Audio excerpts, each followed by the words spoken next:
बिस्मिल्लाहिर्रहमानिर्रहीम। अस्सलाम वालेकुम दोस्तों, मैं हूं ग़ुलाम नबी। आप देख रहे हैं हमारा चैनल GN 786। दोस्तों, गोल्ड मार्केट्स की ताज़ा तरीन अपडेट आपके खिदमत में हाजिर है। दोस्तों, आज की वीडियो में सबसे पहले बताऊंगा आलमी मार्केट में गोल्ड का रेट, उसके बाद पाकिस्तान में गोल्ड का, चांदी का, बटूर गोल्ड का रेट बताऊँगा।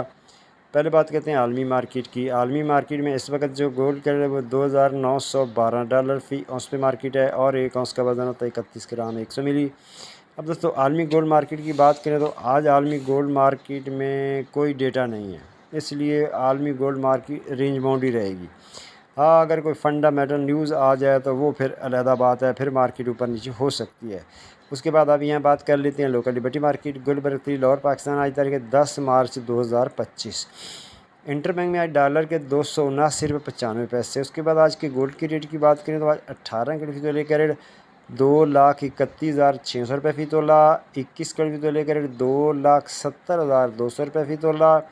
22 कैरेट फ़ी तोले का रेट 2,83,66 रुपये फ़ी तोला। 24 कैरेट गोल्ड का रेट जनाब 3,08,800 रुपये फ़ी तोला। जी हाँ, रेट दोबारा सुन लें। 24 कैरेट गोल्ड का रेट है 3,08,800 रुपये फ़ी तोला। चांदी है 3,280 रुपये फ़ी तोला। बटूर का रेट 3,05,500 में सेल है। बटूर की वापसी की खरीदारी 3,04,500 रुपये फ़ी तोला और पेशावर में पक्का तोले का रेट 3,18,000 रुपये फ़ी पक्का तोला। मिलते हैं नेक्स्ट वीडियो में। अल्लाह हाफिज़।